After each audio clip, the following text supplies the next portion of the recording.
Mesdames et messieurs, bonsoir et bienvenue dans cette édition d'information. Au sommaire, drame à Sédhiou, une dame d'une trentaine d'années a tué à coups de couteau son époux ce vendredi. Elle a planté l'arme dans la cage thoracique de son mari qui a succombé en cours d'évacuation. Le mobile du crime non encore défini, mais selon les témoignages, des scènes de ménage les opposent depuis quelques mois. La femme aurait été victime de mariage forcé. Le Sénégal annonce la production de 300 millions de doses de vaccins anti-Covid-19 en 2022. Un protocole d'accord a été signé ce vendredi par l'État du Sénégal, l'Institut Pasteur de Dakar et la Team Europe pour un financement de 10 milliards déjà sécurisés. À Mbour, l'Union des petits commerçants proteste contre leur déguerpissement du marché à quelques jours de la Tabaski. En sit-in ce vendredi, ils demandent une dérogation au préfet et au maire afin d'écouler leurs marchandises à l'approche des fêtes. Au moins 17 anciens militaires colombiens sont soupçonnés d'être impliqués dans l'assassinat du président haïtien Jovenel Moïse, ont annoncé ce vendredi les hauts commandements colombiens de la police et de l'armée. Et puis en sport, coupe de basket, le Sénégal éliminé en quart de finale par les États-Unis sur le score de 88 à 58 points. Info Santé complète cette édition mise en onde par Papa Abdoulaye.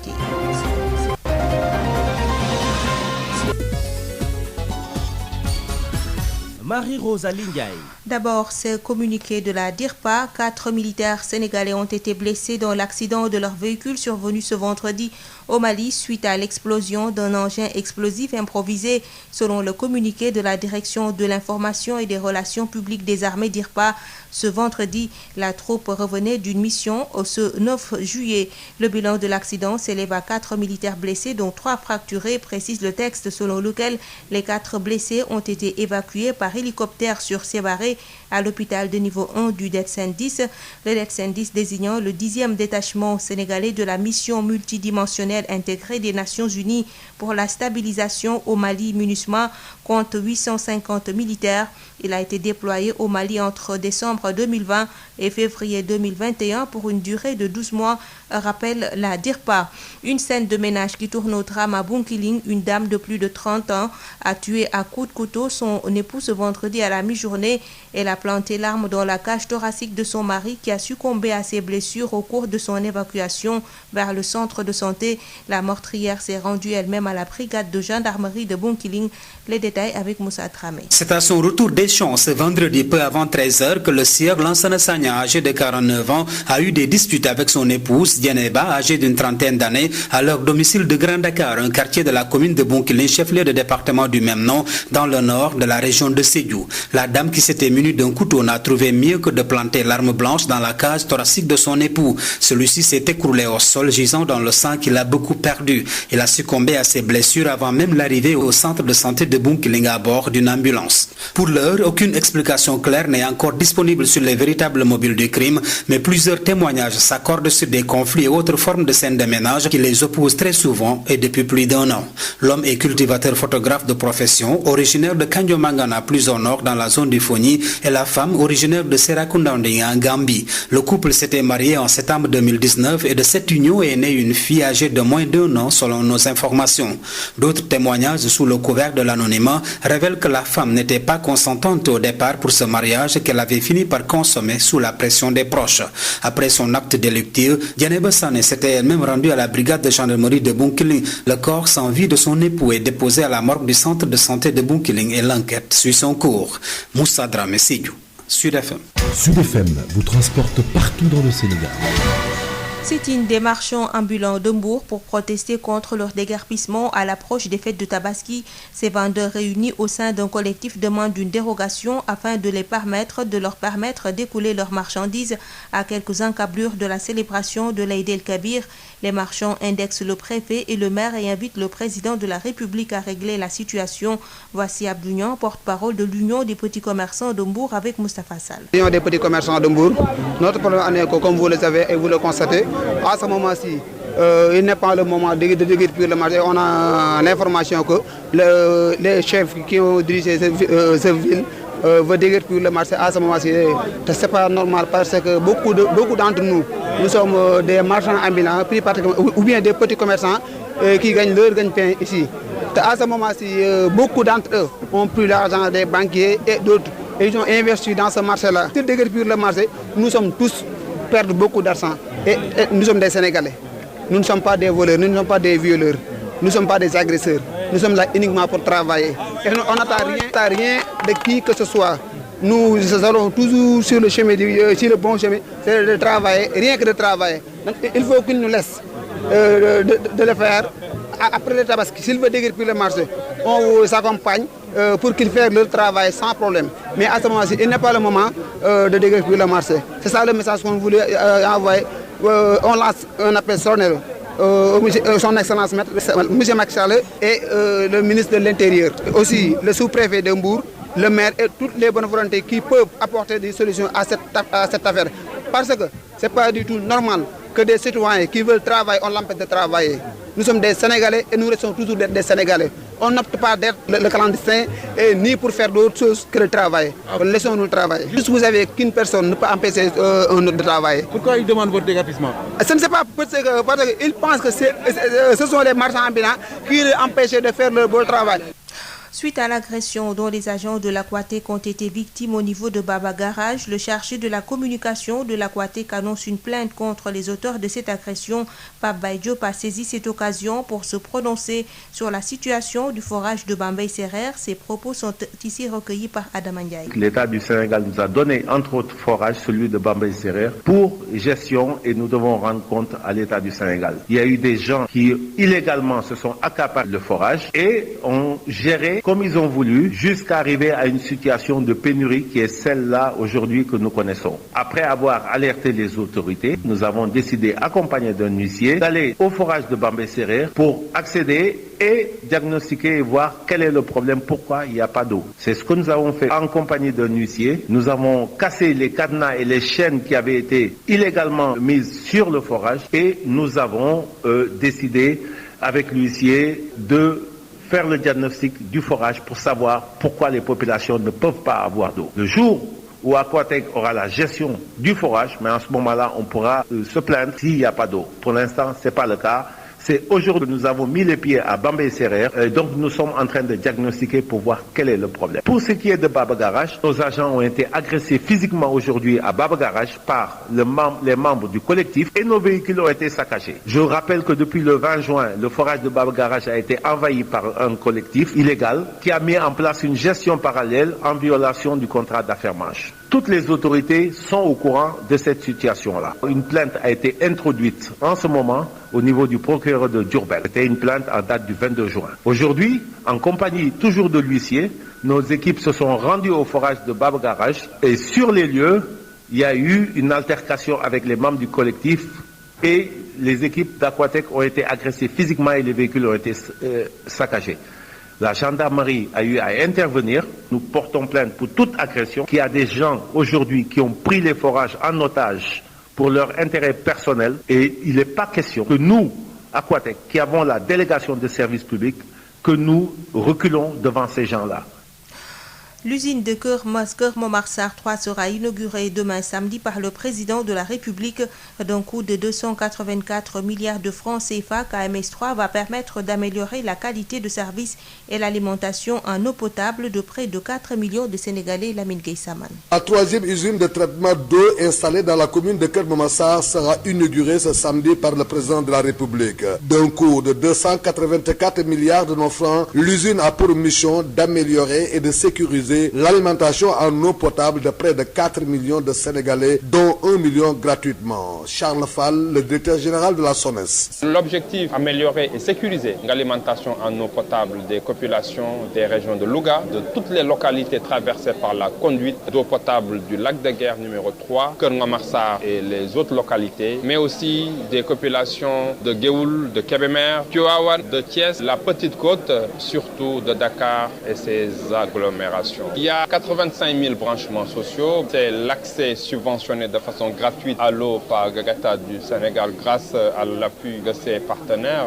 Mais c'est pour près d'1 million de personnes qui bénéficieront d'un accès gratuit à l'eau et à peu près 4 millions de personnes qui globalement profiteront de ce projet. Sur l'enveloppe de 8 milliards dédiée aux impactés du projet, Louga se taille la part du lion. Le directeur général de la SONES. L'État du Sénégal a déjà indemnisé mobilisé près de 8 milliards de nos francs CFA pour presque 99% de taux de satisfaction. Et la région de Louga, sur ces 2000 personnes, nous avons été 897 personnes impactées. Et ces 897 personnes ont été indemnisées à hauteur de près de 3,5 milliards de francs CFA. Après 2 ans de travaux, les premières gouttes d'eau de KMS3 ont commencé à couler des robinets du pays depuis le 28 avril 2021. Il faut toutefois noter que de nombreuses localités du Ndiambour traversées par les conduites de KMS3 continuent encore de consommer de l'eau saumâtre. Lamine Gueye, Saman Louga, Sud FM. Construction d'une usine de production de vaccins contre la Covid-19 à Diamniadio, un financement de 10 milliards déjà sécurisé par l'État du Sénégal et ses partenaires, 300 millions de doses par an à partir de la mi-année 2022.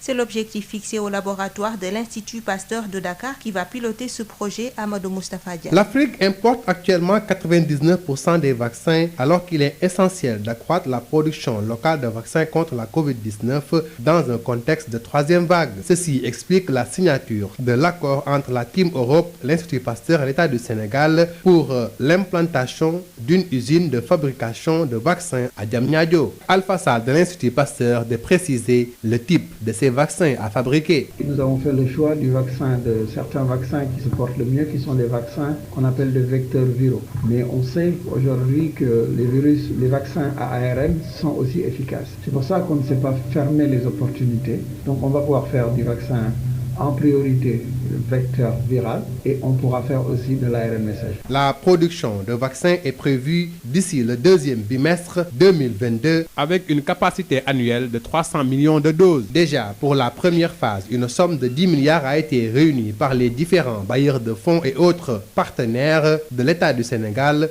dans ce projet, nous dit Thierry Breton, commissaire en charge du marché intérieur et dirigeant la task force de la Commission européenne sur le développement industriel de la production de vaccins. Dakar, avec son Institut Pasteur, était un candidat qui a semblé évident tout de suite pour tout le monde. Parce qu'évidemment, depuis plus de 80 ans, ici, à Dakar, et on sait que c'est ce dont on a besoin, évidemment, l'ensemble du continent africain, pour le président Macky Sall, ce qui prime, c'est la vie. Pour sa part, le ministre Amadou Hott, représentant le gouvernement du Sénégal, s'est réjoui de la signature d'un tel accord qui va permettre à terme à l'État du Sénégal de fabriquer non seulement des vaccins contre la Covid-19, mais aussi contre d'autres maladies. Le besoin de départ, c'était 10 millions de dollars, comme l'a dit M. le commissaire. Nous avons finalement levé 16 millions de dollars, dont 2 millions de dollars venant de l'État du Sénégal.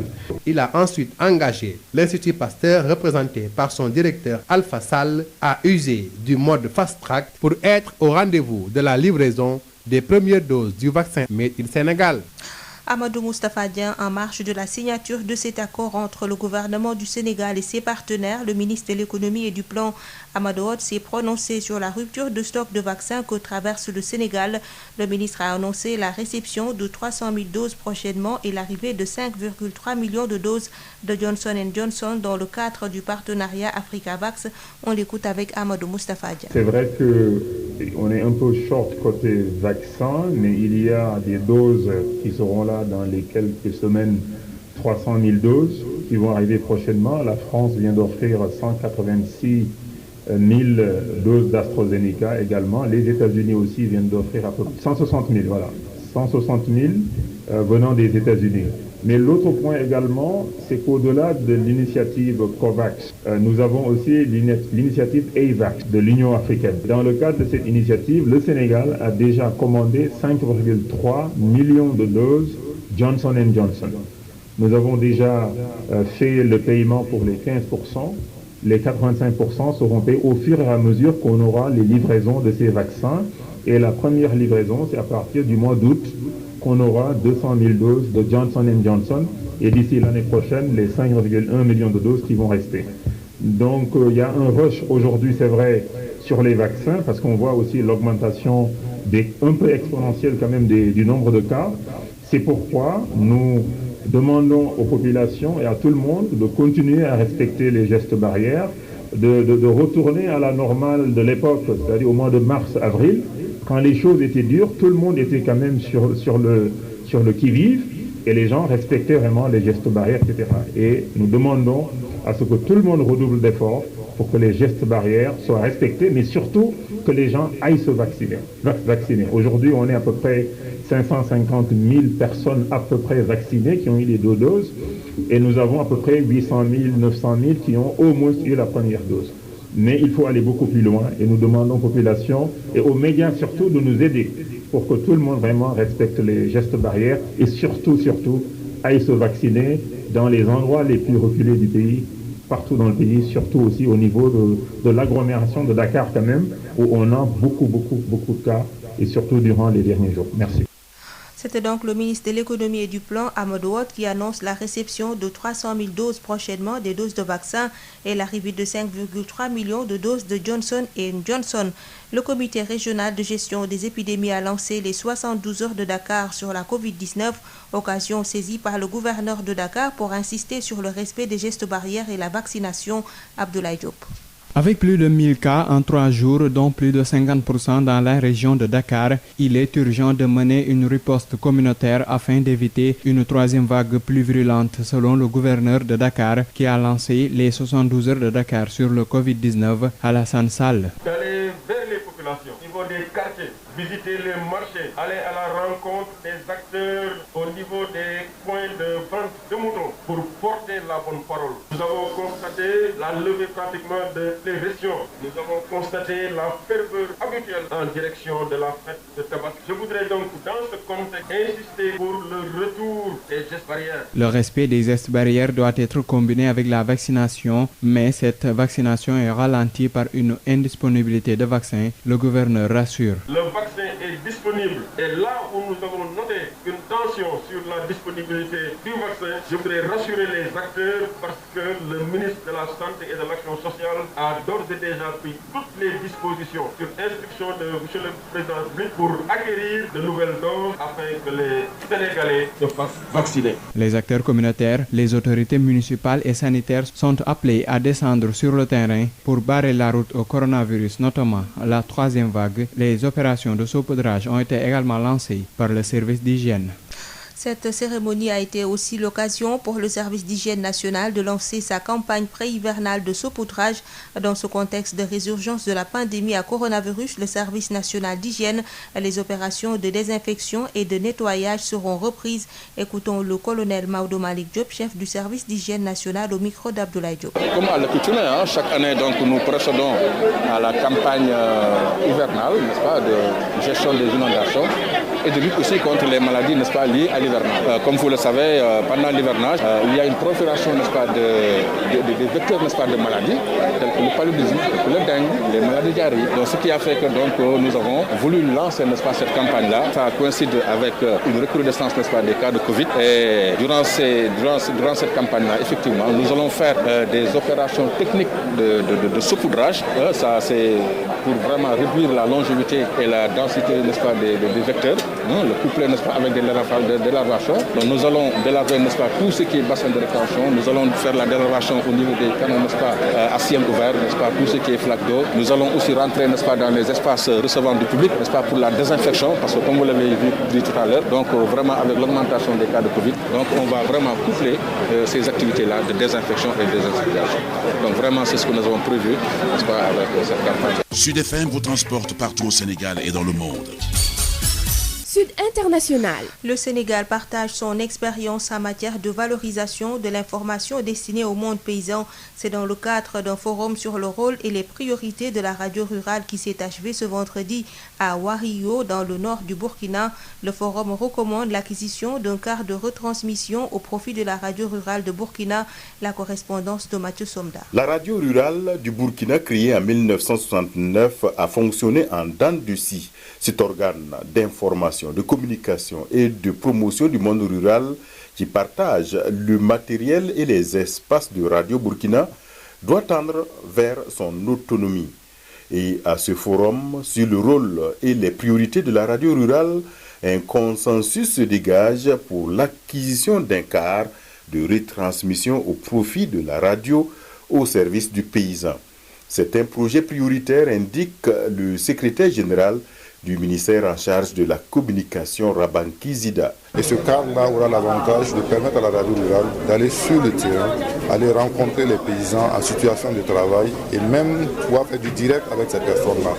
C'est une façon de faciliter le travail de la radio rurale et même d'offrir une opportunité d'interactivité à toutes ces personnes à travers nos champs, à travers les différentes contrées. L'expérience du Sénégal, qui a déjà exécuté un projet similaire, a été partagée à ce forum par le directeur de Radio Sénégal, Michel Diouf. La radio rurale du Sénégal est née en 1968. Nous avions déjà un quart de transmission qui permettait à cette radio de se déployer un peu partout dans le monde rural. Ce qui a permis de parcourir pas moins de 10 000 villages au Sénégal. C'est vous dire son importance. Et cette radio donne la parole aux paysans, pasteurs, éleveurs, agriculteurs d'une manière générale, dans une langue. Et c'est ça notre avantage, qui est le Wolof. C'est une langue comprise par l'essentiel ou l'écrasante majorité de la population sénégalaise, une langue qui fédère toutes les ethnies. Vous avez une 60aine d'ethnies, partant une 60aine de langues. C'est très compliqué de donner la parole à tout le monde. Mais quand vous avez une langue que tout le monde comprend, c'est beaucoup plus facile et c'est notre cas au Sénégal. Et c'est ce qui nous permet véritablement de parler au monde rural sans grosse difficulté. Mathieu Somda, depuis Ouagadougou pour Sud FM. L'actualité en Côte d'Ivoire est dominée par la rencontre entre les deux anciens présidents Henri Konan Bédié et Laurent Gbagbo. Les deux hommes se sont donné rendez-vous demain samedi à Daoukro, le village du premier nommé dans le centre-est du pays. Henri Konan Bédié, doyen de la classe politique ivoirienne, est la première personnalité à qui Laurent Gbagbo rend visite depuis son retour en Côte d'Ivoire le 17 juin dernier. Les enjeux de cette rencontre avec Justin Assalé. Une rencontre historique, dit-on, au niveau de la classe politique de l'opposition. Car depuis son retour en Côte d'Ivoire, Henri Konan Bédié est la première personnalité ivoirienne à qui Laurent Gbagbo rend visite. Tout Daoukro, le village du président du PDCI RDA, est mobilisé pour réserver un accueil chaleureux et digne à Laurent Gbagbo. Pour cette rencontre historique, les deux anciens présidents ivoiriens passés dans l'opposition feront certainement le tour de l'actualité politique du pays, parleront de réconciliation, de paix et de la situation sécuritaire dans le pays, vu les différentes attaques terroristes dans le nord de la Côte d'Ivoire. Les deux hommes analyseront, à n'en point douter, l'alliance entre leurs deux partis politiques qui consacrent la mort définitive de l'appel de Daoukro qui a porté Alassane Ouattara au pouvoir en 2015, des dernières élections législatives où l'alliance EDS-PDC-RDA a remporté 50 sièges là où le RHDP, le parti au pouvoir, a remporté en solitaire 137 sièges. Le déplacement de Laurent Gbagbo ce samedi chez Henri Konan Bédié servira probablement à redéfinir les termes de l'alliance qu'ils ont contractée afin de mieux faire face aux enjeux futurs et de mieux se repositionner sur l'échiquier politique aujourd'hui dominé par Alassane Ouattara. Avec cette rencontre de ce samedi, c'est le signe que sur le champ politique, on aura du 1+1 contre 1. C'est donc une alliance qui serait renforcée pour une opposition claire, significative et forte face au pouvoir en place. Justin Assalé, Abidjan pour Sud FM. Au moins 17 anciens militaires colombiens sont soupçonnés d'être impliqués dans l'assassinat du président haïtien Jovenel Moïse mercredi, ont annoncé ce vendredi les hauts commandements colombiens de la police et de l'armée, deux qui ont péri dans l'opération de la police haïtienne et 15 Colombiens dont nous sommes en train de vérifier l'activité auraient appartenu à l'armée nationale et se sont désengagés entre 2018 et 2020, a déclaré le général Jorge Luis Vargas, le chef de la police colombienne, lors d'une conférence de presse à Bogota. En sport, Coupe de basket, le Sénégal éliminé en quart de finale par les États-Unis sur le score de 88 à 58 points.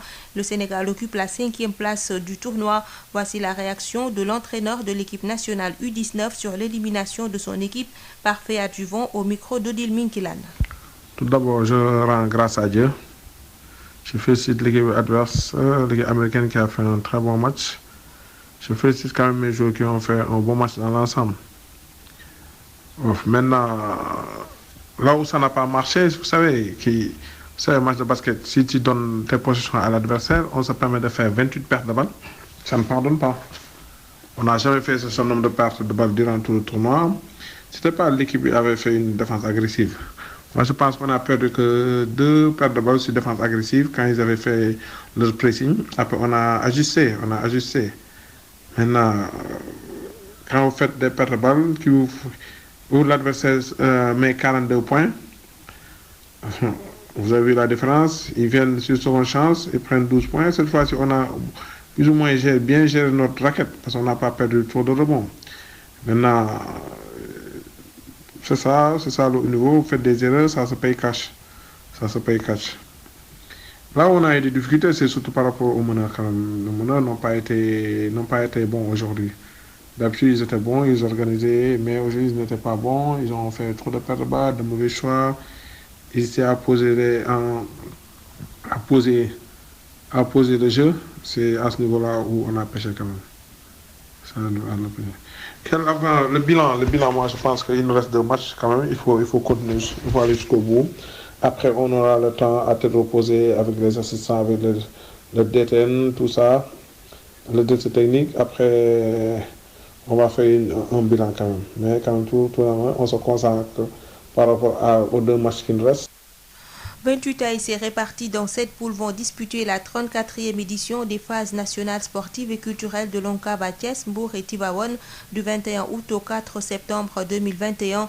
Un CRD a réuni tous les acteurs à Thiès et l'accent a été mis sur la pandémie à Covid-19 et les mesures barrières à respecter. Ibrahim Andaou, directeur de cabinet du ministre des Sports, au micro de Emandiaï. Nous avons d'abord observé la disponibilité des autorités administratives et locales, un excellent accueil, une très bonne écoute, des phases nationales sportives et culturelles navétanes qui vont se tenir en août et septembre sur une dizaine de jours. Et je suis sûr que toutes les dispositions seront prises pour que ces phases nationales puissent connaître le succès escompté. Quelles recommandations avec cette pandémie qui prend du terrain? Eh bien, la pandémie est en train de prendre du terrain.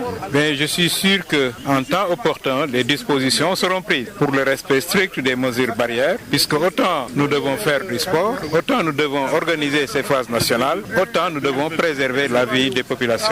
Par conséquent, le respect des mesures de barrière sera de vigueur si, entre-temps, la maladie n'a pas connu une tendance baissière.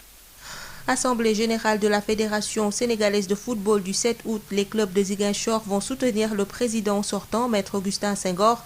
La décision a été prise ce vendredi à l'issue d'une réunion tenue au siège de la Ligue. Irama Diba, président de la Ligue régionale de football de Ziguinchor, et leur porte-parole.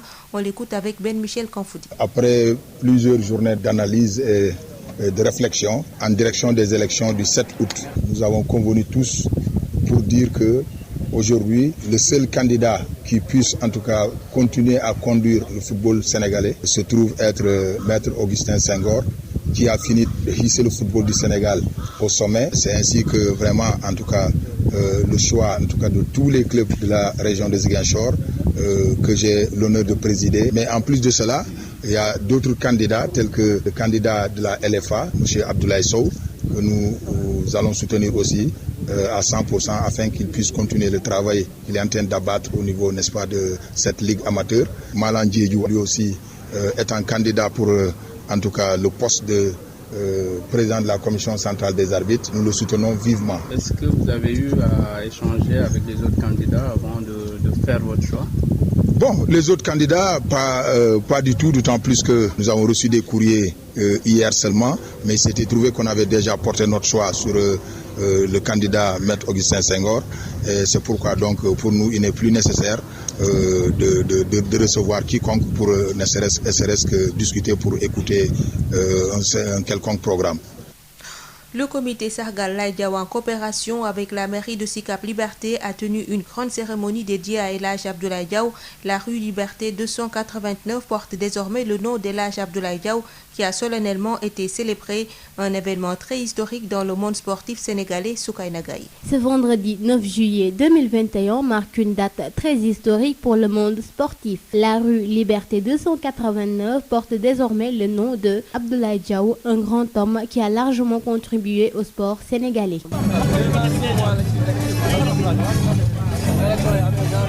Très honoré par ce vibrant hommage, Abdoulaye Diaw n'a pas manqué d'exprimer sa reconnaissance. J'ai l'impression ce matin de vivre ce que l'on appelle une récréation du passé.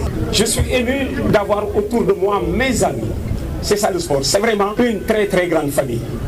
Je suis venu avec beaucoup d'émotion à la manifestation de ce matin. Parce que de 68 à nos jours, c'est plus de 50 ans. Et on est restés ensemble depuis 50 ans à la cérémonie d'aujourd'hui.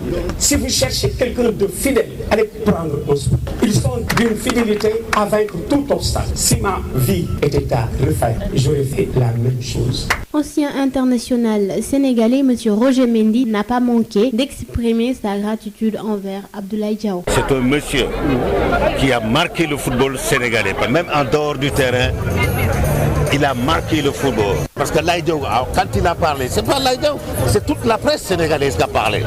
Vous êtes là en train d'immortaliser tout ce qu'on fait dans le football. Il est toujours là en train de mettre quelques deux ou trois mots de beau pour encourager le jeune pour qu'il se relève pour la prochaine fois. Vraiment, il a marqué son époque. C'est ça le foot. L'ancienne rue Liberté 289 a désormais comme nom rue Abdoulaye Diaw. Les sportifs n'ont pas manqué le rendez-vous. À cet effet, un match de retrouvailles est prévu ce vendredi à 16h au stade Alassane Djigo entre 6 équipes de différentes régions telles Dakar, Ziguinchor, Thiès, Kaolack, entre autres, pour renouveler l'ambiance des matchs. Une célébration très historique qui marquera à jamais l'histoire du sport sénégalais. Sud FM chez vous à tout instant. Yotox anti-moustique pour le corps, les vêtements, les rideaux et draps vous protège contre les moustiques chez l'adulte et l'enfant. Val d'Afrique vous offre votre journal de la santé.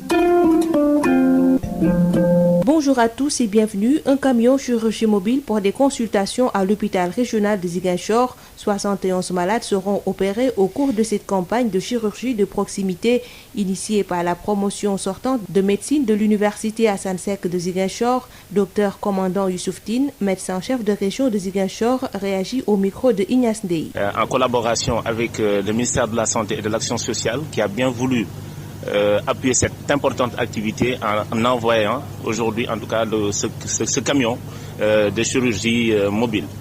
Et ceci n'aurait pas été possible sans vraiment l'accompagnement également du département de chirurgie avec le professeur Cheikh Diouf qui pilote cette activité d'une main de maître. Donc l'occasion nous a été donnée à travers ces activités de pouvoir opérer, en tout cas les malades qu'on avait recensés dans le cadre de la distribution des médicaments de masse pour la lutte contre les maladies tropicales négligées, qui constituent aujourd'hui vraiment un fardeau en termes de morbidité et de mortalité, surtout chez des couches vulnérables en tout cas de la population. Donc ces cas, en tout cas d'hydrocèle qui avaient été recensés aujourd'hui, pour la majorité ont déjà été opérés. Donc la campagne a démarré le 5 juillet de ce mois et va se poursuivre jusqu'au 9 parce qu'une partie aujourd'hui, nous allons terminer les 3 jours qui étaient consacrés au département de Ziguinchor, dans lequel nous avons profité quand même pour opérer aussi les malades que nous avions en tout cas enregistrés dans le département d'Oussouye. À partir de demain et après-demain, nous serons dans le département de Bignona où les malades qui étaient enregistrés dans les districts de Thionck-Essyl, de Diouloulou, mais également de Bignona qui seront opérés dans le cadre de cette campagne. Durant les 2 jours passés, ils ont eu à opérer 31 malades. Aujourd'hui, il y a 15 malades qui sont encore prévus. Donc ne serait-ce que dans le département de Ziguinchor, à l'issue de cette campagne, nous aurons opéré 46 malades. Et il reste encore 25 malades à opérer dans l'autre département, ce qui fera un total de 71 malades qui seront opérés dans le cadre de cette campagne. Le laboratoire Biogarant, filiale du groupe Servier, présent au Sénégal depuis février 2020, a fait un don de 1500 boîtes de médicaments oncologiques à la Ligue sénégalaise contre le cancer, un geste en faveur de l'accès universel aux soins au Sénégal qui s'inscrit dans la continuité des actions menées par l'État du Sénégal pour lutter contre la propagation des pathologies cancéreuses au sein de la société selon l'agence de presse sénégalaise. C'est tout pour aujourd'hui. Merci de nous avoir suivis. Yotox anti-moustique pour le corps, les vêtements, les rideaux et draps vous protège contre les moustiques chez l'adulte et l'enfant. Val d'Afrique vous a offert votre journal de la santé.